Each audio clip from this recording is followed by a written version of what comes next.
lo dijo en la primera hora. 8:07, vamos con otra visión sobre lo resuelto ayer, ahora la visión del gobierno, gracias a la gentileza al doctor Juan Pablo Ortiz, secretario jurídico de la presidencia que nos atiende telemáticamente. Doctor, bienvenido, buen día, ¿cómo le va? Hola Fabricio, muchas gracias por la invitación, saludos a todos las personas que nos están escuchando y viendo. Gracias, doctor. A ver, vamos desmenuzando un poquito las razones jurídicas, que es su ámbito, por las cuales el presidente Lasso emite el decreto 741, que invoca la aplicación del artículo 148 de la Constitución para disolver la Asamblea Nacional. Invocan la causal concurrente de grave crisis política y conmoción interna. ¿Qué entiende el gobierno por grave crisis política? ¿Y qué entiende el gobierno por conmoción interna? Doctor. Pues Fabricio, a ver, primero vamos por lo primero que ya dijo también el doctor Mel Quintana. Claramente el artículo 148 establece que es potestad a juicio del presidente aplicar o no el pedido de disolución de la Asamblea Nacional. La Asamblea Nacional también tuvo esa potestad o esa facultad y lo aplicó en medio de una conmoción social provocada claramente por ellos en junio del 2021. Entonces, que no obtuvo los votos necesarios. Luego pasaron unos pocos meses de aquello. Lo que sucedió fue que empezaron a pedir presentar un pedido de revocatoria de mandato.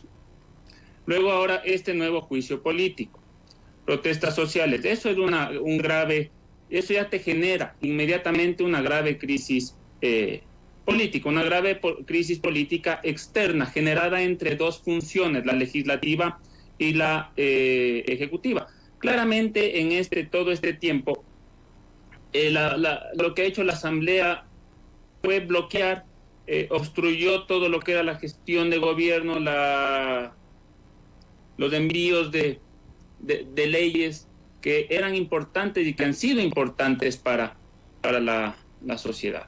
Que está bien discrepar o que discrepen políticamente las funciones, es correcto, pero otra cosa es obstruir la gestión.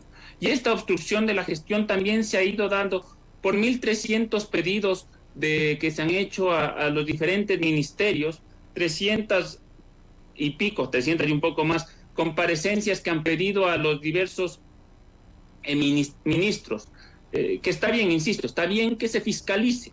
Lo que está mal es que se obstruya la gestión administrativa y el buen manejo de gobierno. Entonces, eso ya genera una grave crisis política, o una crisis política. Y la conmoción social también se da no solo por el tema de la inseguridad que causa este tipo de actitudes, este tipo de avalanchas de pedidos de revocatoria o de revocatoria de mandato, pedidos de destitución del presidente. También se da esta inseguridad, y así lo ha declarado la misma Corte Constitucional sobre el tema de conmoción social. Los anuncios que han hecho y que hicieron varios asambleístas y otros actores políticos sobre que si es que no pasa este pedido, iniciarán otro o calentarán calles.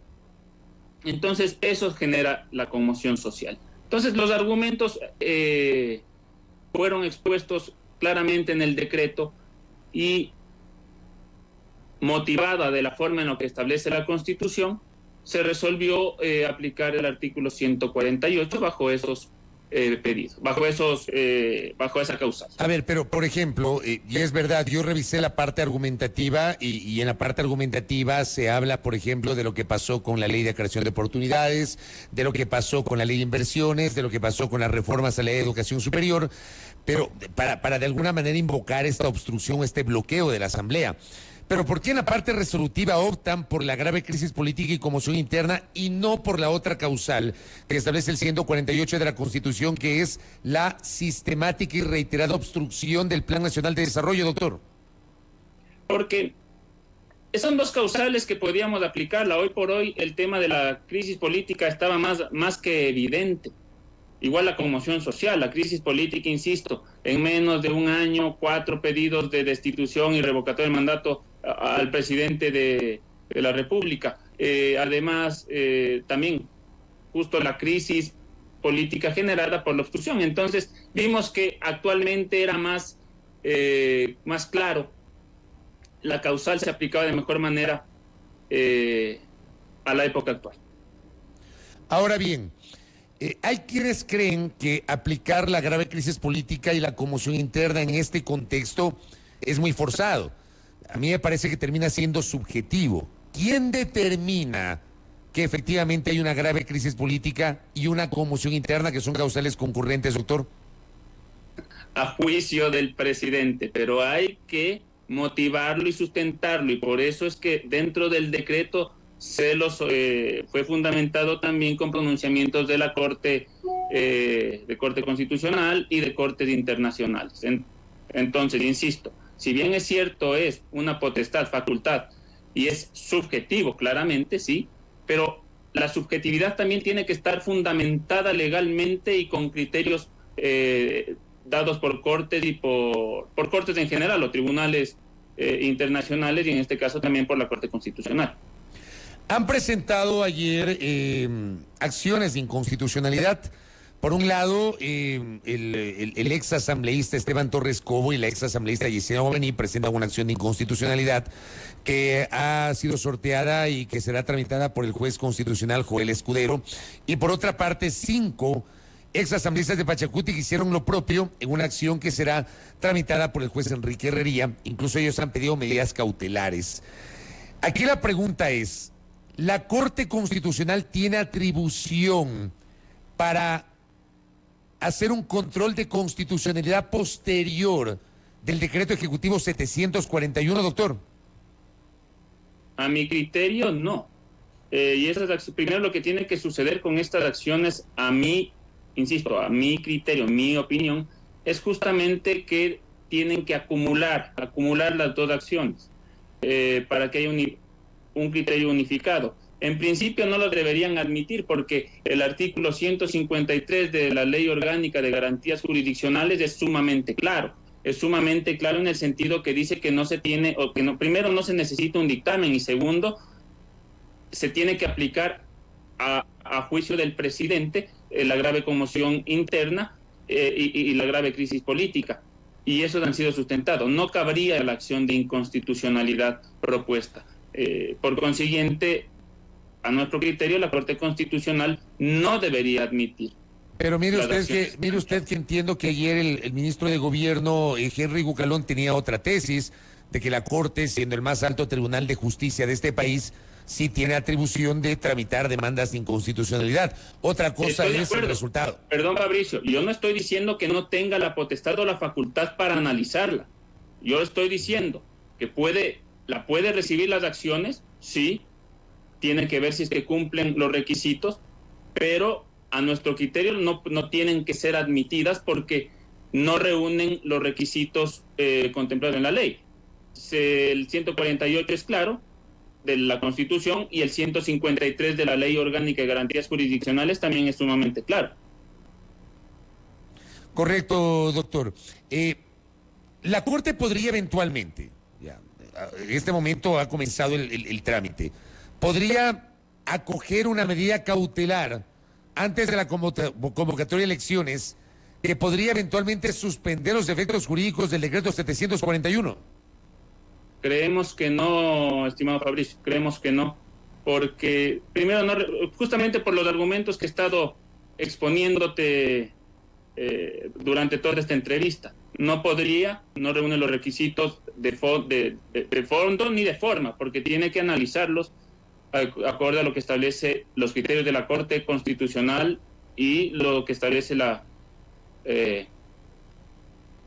Constitución. Entonces no debería acogerlo. Además, ya fue aceptada implícitamente todo este contenido o el contenido del decreto por parte de el Consejo Nacional Electoral de manera implícita al ayer llamar a rueda de prensa y decir que ya va a estar trabajando en el proyecto para proponer la fecha o el calendario electoral. E inclusive tú diste hace un rato una noticia conjuntamente que te la había dado también Teleamazonas, de que se está llamando para agosto y octubre las elecciones. El periodo de elecciones. Claro, las elecciones, sí, lo anunció Diana Tamaín en Teleamazonas hace minutos. Correcto, y además también sería, insisto, no solo la Corte tiene que analizar el tema jurídico, que de hecho ya está resuelto a mi entender, porque no cabe, insisto, no cabe esta acción, sino que también tiene que ver el ámbito no solo jurídico, sino económico y social, sobre todo el tema social. Todo lo que se ha hecho, y eso ha sido una característica del gobierno del presidente Lasso, ha estado apegado, es actuar apegado a derecho, a las normas y a la Constitución. Entonces, la Corte tiene que hacer lo propio y también pensando en el futuro de los ecuatorianos. Futuro de ecuatorianos no solo lo que podría causar una decisión de aceptar este tema de inconstitucionalidad, sino también lo que podría ocasionar jurídicamente y socialmente. Sería una barbaridad. Oiga, doctor, a ver, luego de que el presidente emite el 741, anunció la emisión del decreto ejecutivo, del decreto ley en materia económica para poner en vigencia esta reforma tributaria, la ley de economía familiar, me parece que se llama, que fue enviada hace una semana a la Asamblea Nacional. Pero le pregunto si tal vez allí hubo algún error, se equivocaron, porque lo habían publicado en la página de decretos y luego lo bajaron. Me imagino que lo bajaron porque primero necesitan el aval de la Corte Constitucional, doctor. Desconozco qué es lo que habrá pasado ahí en el tema sistemático, Fabricio le mentiría, pero sí, tiene que haber primero el dictamen previo de la Corte Constitucional. Nosotros tenemos que guiarnos por lo que dice la Constitución. Claro, la Constitución es clara, que dice que tiene que haber el dictamen de favorabilidad por parte de la Corte, y claro, la Corte tendrá que analizar el tema si primero se es que reúne de emergencia económica nosotros tenemos que, como fue justificado, los motivos por los cuales reunía la urgencia y que tenía que ser aprobado de manera no inmediata, pero sí pronto. Está claro que alguien se equivocó, doctor, porque sí estaba el decreto y luego evidentemente lo bajaron y yo me imaginaba que era porque se requiere el dictamen previo de la Corte. ¿Cuánto tiempo debe tomarse la Corte para emitir el dictamen que avale este decreto ley? Primero, ¿ya lo mandaron a la Corte y cuál es el procedimiento, doctor?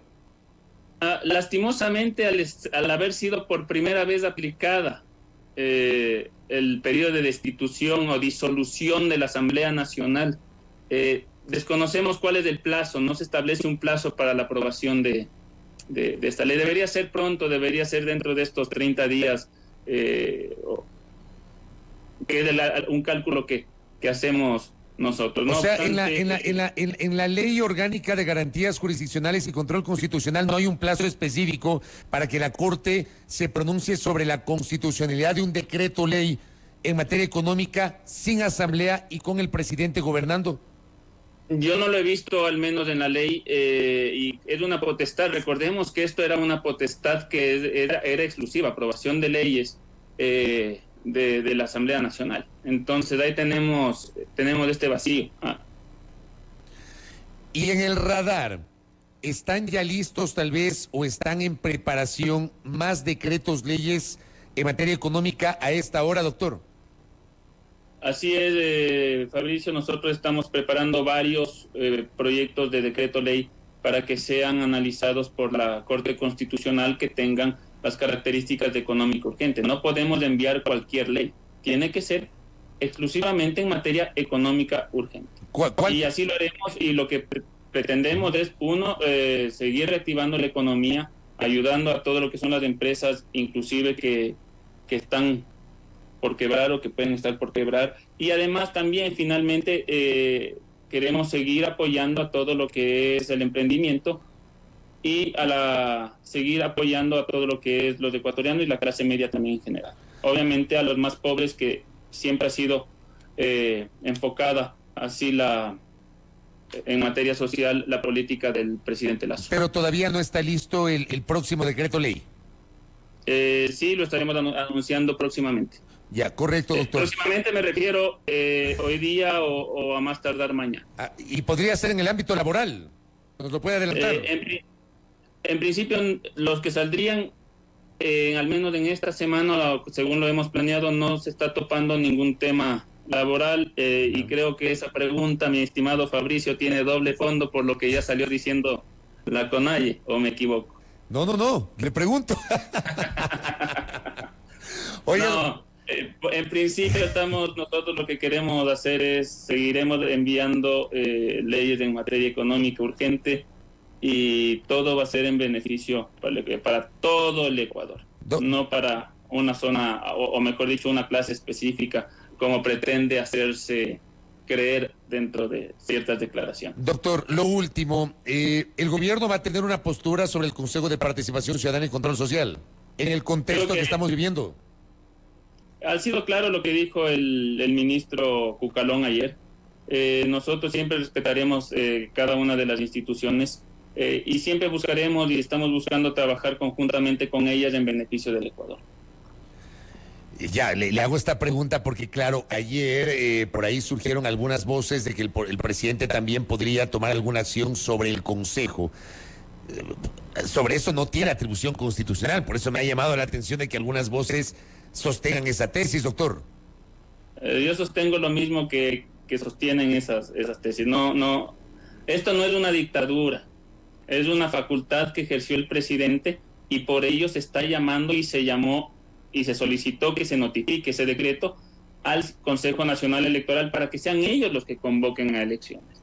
Entonces, esto no es una dictadura, esto es un llamamiento anticipado de elecciones en virtud de que hay una crisis y una conmoción social. Entonces, las facultades que se tiene hoy por hoy siguen siendo las mismas. Lo único que cambia en el tema del Ejecutivo, lo único que cambia o varía es justamente quién va a colegislar en ciertas materias conjuntamente con el Ejecutivo hasta que se resuelva o hasta que sean elegidas las nuevas autoridades. Ojo, doctor, y con esto termino, ojo que lo de la reforma laboral, y esto me alertan algunos de nuestros oyentes, fue anunciada ayer mismo por el ministro Patricio Donoso a la salida de Carondelet.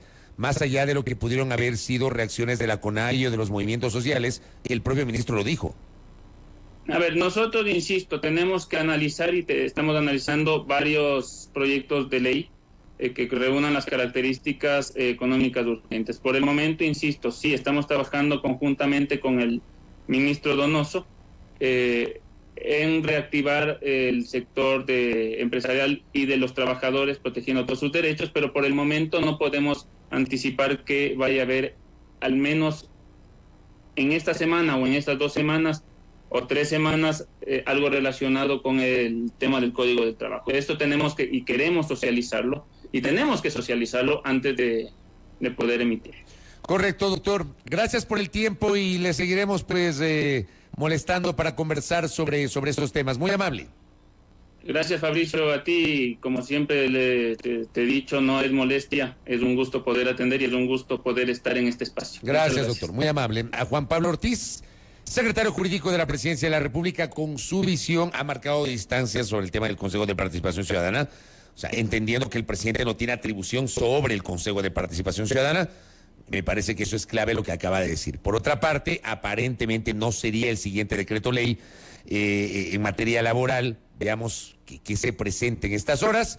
Y también ha señalado que el decreto ley sobre la reforma tributaria está en manos de la Corte Constitucional, que no tendría un plazo específico para pronunciarse. Seguimos monitoreando el tema. 8:26 en la primera hora. Primera plana. Todas las noticias, todas las voces.